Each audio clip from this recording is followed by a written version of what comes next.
64 case laws, जिसमें विभिन्न धाराएं भी उसमें सन्निहित हैं, जो भी है कानूनी धारा जो है, और सुप्रीम कोर्ट के केस लॉज का, सुप्रीम कोर्ट के इसके पहले के प्रेसिडेंट का, हाई कोर्ट के प्रेसिडेंट का, अन्य हाई कोर्ट में जो इस तरह के वर्डिक्ट आए हैं जो सिमिलर केस में, उसमें जो इन्वेस्टिगेशन हुआ है, उसमें जो एक्सीडेंटल डेथ रिपोर्ट करके क्लोज किया गया है, जितनी सीबीआई ने किया हो या कॉमन पुलिस ने किया हो, सामान्य पुलिस ने किया हो, रेस्पेक्टिव स्टेट के पुलिस ने किया हो, 64 धाराओं का, 64 केस लॉज का, धारा नहीं 64 केस लॉज का जिक्र है एफिडेविट पे।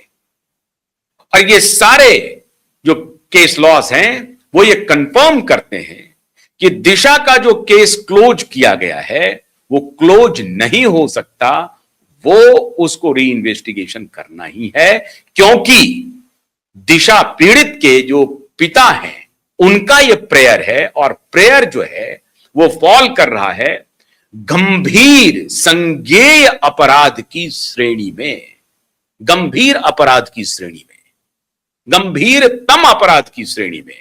और वो क्या है? गैंगरेप और हत्या का। इसलिए गैंगरेप और हत्या के कंप्लेन को पुलिस को एफआईआर करना ही है। इसके लिए 64 सपोर्टिव केस लॉज एफिडेविट पर कोर्ट को सबमिट किया जा चुका है। और दूसरी तरफ उनको जब कहा गया कि आप ये री इन्वेस्टिगेशन नहीं करना चाहते हैं, एफआईआर नहीं करना चाहते हैं, इसके समर्थन में आप केस लॉ दीजिए, धारा दीजिए, कानूनी जिक्र कीजिए, नहीं, एक भी नहीं। मैं आज उन सभी दलाल पत्रकारों से बड़ी विनम्रता से मैं दलाल शब्द कह रहा हूं। दलाल कहना नहीं चाहिए, कहना तो कुछ और चाहिए, और कठिन शब्द का इस्तेमाल करना चाहिए।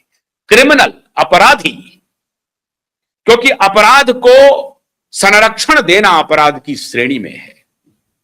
अपराधी को बचाने के लिए नैरेटिव तैयार करना गंभीर अपराध की श्रेणी में होना चाहिए।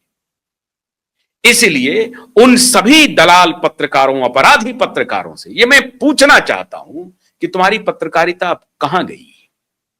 चबा चबा करके बोलने वाले पत्रकार, स्क्रीन ब्लैक करने वाले पत्रकार, फोटो ऑप्स करने वाले पत्रकार, पद्मश्री वाले पत्रकार, मैगसेसे अवार्डी पत्रकार, मैं जानना चाहता हूं, पूछो जरा जाकर के, कल जब 24 अगस्त को 11 बजे के बाद हियरिंग शुरू होगी, पूरी दुनिया देखेगी। क्यों? क्योंकि पिछली जो कोर्ट हियरिंग थी वो भी स्ट्रीम हुआ था, उसका लोगों ने लाइव देखा था, हमने वो वीडियो दिखाए थे आपको। आधे वीडियो हम दिखा पाए, पूरा हमारे पास रिकॉर्ड उपलब्ध नहीं हो पाया। कल हमारी कोशिश होगी कि कल के हियरिंग की रिकॉर्डिंग्स भी हमारे पास उपलब्ध हों, तो पूरी दुनिया देखेगी कि अब, और हमें जो सूचना मिल रही है मित्रों, कि सरकारी वकील ने अपने तरफ से पुलिस वालों को कह दिया है कि तुम अपनी खाल बचाओ, और सरकारी वकील ने तो कह ही दिया अपने तरफ से। इसके अलावा शैलेंद्र नगरकर के तरफ से, शैलेंद्र नगरकर के ऊपर भारी दबाव है कि पहला जो तुमने 2 एफिडेविट दिया, क्योंकि सबसे पहले इन्होंने ही जो जज साहब हैं सारंग कोतवाल जी, जिनके बेंच में कल सुनवाई होनी है, सारंग कोतवाल जी ने ही कहा कि भाई पूरा रिप्लाई फाइल करो पहले एफिडेविट पे। पहले एफिडेविट में कहा कि ये हो नहीं सकता है, क्लोज हो चुका है इन्वेस्टिगेशन। और एसआईटी ने भी जो इन्वेस्टिगेशन किया है वो भी इसी नतीजे पर पहुंची है कि ये एक्सीडेंटल डेथ था। तो रिपोर्ट मांगा गया, रिपोर्ट हैंडओवर नहीं हो रहा है। एसआईटी ने क्या जांच की, किसके दस्तखत हैं, कब जांच की, क्या हुआ, वो रिपोर्ट नहीं किया। इसके बाद जो सीन रिक्रिएशन का रिपोर्ट है वो गायब है, वो गायब है। सीन रिक्रिएशन हुआ, कौन व्यक्ति गया, किसने किया, किसके देखरेख में हुआ, कौन कौन वहां पर गवाह थे, किनका कैमरा था, ये सब होना है अभी, और इसके पहले हुआ भी है। लेकिन उस पूरे सीन रिक्रिएशन के रिपोर्ट को गायब कर दिया गया, गायब कर दिया गया। वो दलाल पत्रकार ये नहीं पूछते हैं पूछो दलाल पत्रकार, पूछो, और पूछना ही पड़ेगा दलाल पत्रकार। हमने भी कसम खाई है कि तुम्हारी दलाली को पूरी तरह से एक्सपोज करेंगे, तुम्हारे अपराध को पूरी दुनिया के सामने लाऊंगा। यह लड़ाई एक सिर्फ दिशा के हत्यारों के खिलाफ नहीं है, यह लड़ाई है दिशा के हत्यारों को संरक्षण देने वाली पूरी इकोसिस्टम को एक्सपोज करना। यह वही इकोसिस्टम है, मैग्सेसे अवार्डी, पद्मश्री अवार्डी, यह वही इकोसिस्टम है जिसको सनातन से विरोध है, जिसको मोदी से विरोध है।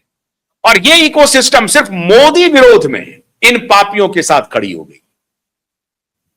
पता नहीं अब सिर्फ मोदी विरोध में इन पापियों के साथ खड़ी हुई है, मुझे नहीं मालूम, लेकिन वो पूरा का पूरा इकोसिस्टम वही है जो कल तक मोदी विरोध कर रहा था। खैर कोई बात नहीं है, मैं इस केस में मोदी को भी बहुत क्लीन चिट देने नहीं जा रहा हूं। मैं तो इस मामले पे मोदी को कटघरे में खड़ा कर रहा हूं, मैं तो इस मामले में फडणवीस को कटघरे में खड़ा कर रहा हूं। ये लड़ाई आसान तो थी नहीं। अब आप इसी से कल्पना कीजिए, केवल जिसके खिलाफ लड़ाई है वही ताकतवर नहीं है, पूरी सरकार से टकरा रहे हैं। शैलेंद्र नगरकर कौन है? शैलेंद्र नगरकर तो सरकारी अधिकारी है ना, ये सरकार का स्टैंड है ना। सरकार कोई मदद नहीं कर रही है इस केस में, कोई मदद नहीं कर रही है। सरकार से टकरा रहे हैं, भिड़ रहे हैं।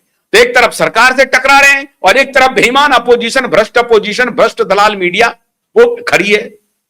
वो न्याय के साथ खड़ी नहीं है। वो जहां उनको लाभ हो रहा है, जहां पैसे की कमाई हो रही है, बिके हुए दलाल मीडिया, पैसे पर बिके हुए दलाल उनको प्रोटेक्ट कर रहे हैं। पूरा देश देख रहा है, पूरा देश, और पूरा देश कल भी देखेगा कि सत्य की लड़ाई लड़ी कैसे जाती है। और मुझे पूरा यकीन है कि पूरा देश कल यह भी देखेगा जब जस्टिस सारंग कोतवाल इनसे ऐसे कड़े सवाल पूछेंगे जिसका इनके पास कोई जवाब नहीं है। अरे क्लोजर रिपोर्ट एसीपी स्तर का अधिकारी करता है क्या? मोहतरमा जज जो थी इसके पहले, ऑनरेबल जज गुस्से में आ गई थी। उन्होंने नीलेश ओझा जी को कहा था कि आप किसी और अन्य को साइट मत कीजिए, यह ओपन एंड शट केस है, ओपन एंड शट केस है। उसके बाद भी वो ठाकरे की हिमाकत देखिए, आज ही वो कोई मोर्चा निकाल रहा है मुंबई में, इधर उधर पुणे में, ताकि अपने उन दलालों को यह संदेश भेज सकें कि सब कुछ सामान्य है, कोई कुछ नहीं होने वाला है 24 अगस्त को। यह संकेत देना बंद कर दो ठाकरे, इस संकेत से कुछ नहीं होगा, कुछ नहीं होगा। कल पूरा देश देखेगा, जब 11 बजे से यह सुनवाई शुरू होगी, पूरा देश देखेगा। अब जब मैंने आपको यह कहा कि 64 केस लॉ सबमिट किए हैं 10 अगस्त को, मतलब 3 अगस्त को सुनवाई हुई, 4-5 अगस्त तक ऑर्डर अपलोड होता है। जब ऑर्डर दिया जाता है उसके बाद वो वेबसाइट पर आता है, आप पूरी दुनिया सार्वजनिक डोमेन में, एक प्रकार से पब्लिक डोमेन में वो ऑर्डर आ जाता है। ऑर्डर जब देखा, ऑर्डर देखने के बाद 5 से 10 दिन के अंदर में, 5 दिन के अंदर में इन्होंने सारे डिटेल्स लेकर के सबमिट कर दिया। उनके तरफ से कोई सबमिशन मुझे जानकारी नहीं, हो सकता है सबमिट किया हो तो कल पता चल जाएगा, मुझे जानकारी नहीं है। हो सकता है कि कल सबमिट करे, अपना केस लॉ दे, हाँ हो सकता है ओवररूल्ड केस लॉ दे दे। ऐसे बहुत सारे केस लॉ का जिक्र आने वाले दिनों में हो सकता है होंगे, जब मनु सिंघवी आएंगे और कपिल सिब्बल आएंगे इनके तरफ से, क्योंकि वो इंतजार कर रहे हैं कि बैग लेकर के कब ठाकरे हमारे पास पहुंचते हैं। तो जब ये आएंगे तो ओवररूल्ड केस लॉ लाएंगे ये, हाँ पक्का मान के चलिए। अभी तक कपिल सिब्बल ने ओवररूल्ड, कई बार नीलेश ओझा ने उनको धूल चटाया है कोर्ट में, कई बार, एक बार नहीं कई बार। ज्यादातर मामले में नीलेश ओझा ने उन्हें हराया है अदालत में। क्यों? ओवररूल्ड केस लॉ लेके आ जाते हैं, वो साइट करते हैं ऐसा केस लॉ जिसको पहले ही लार्जर बेंच ओवररूल कर देती है। मान लीजिए डबल बेंच का कोई केस लॉ आया है तो उसको साइट करने लगते हैं। अब उनको पता ही नहीं होता है कि भैया यहां तो खूंखार बैठे हुए हैं, केस लॉज के मास्टर हैं, तो फटाक से वो लेके आ जाते हैं कि भाई 3 जजों की बेंच ने या 4 जजों की बेंच ने या 5 जजों की बेंच ने, मतलब लार्जर बेंच ने डबल बेंच के डिसीजन को ओवररूल कर दिया है, मतलब उसको कूड़े में फेंक दिया है, वो खत्म हो चुका है वो जजमेंट। तो ये ओवररूल्ड जजमेंट लेकर के आएंगे, साइट करने की कोशिश करेंगे, केस लॉ देने की कोशिश करेंगे और वहां ये फेल होंगे पूरी तरह से। इसलिए 64 केस लॉज का इंतजार कीजिए।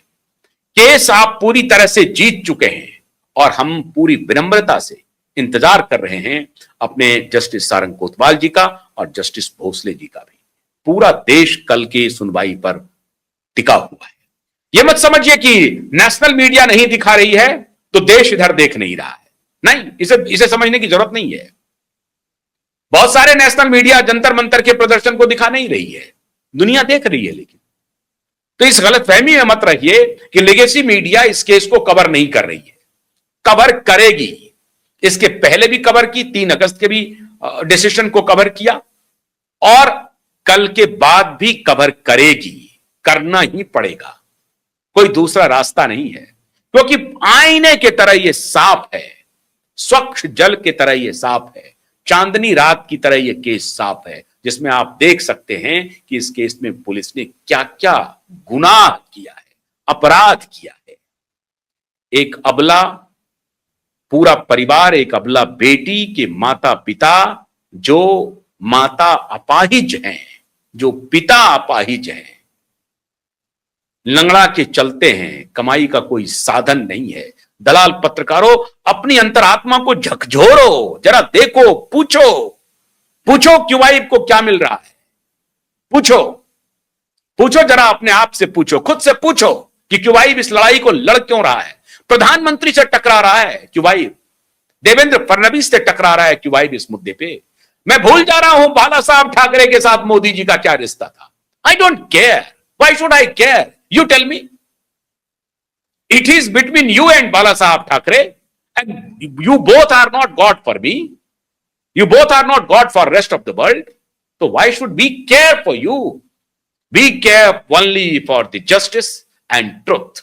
We stand by with truth, we only stand with truth, and we shall stand only with justice and truth till my last breath. इसलिए 24 तारीख का इंतजार कीजिए, ध्यान रखिए। बहुत बहुत शुक्रिया, नमस्कार।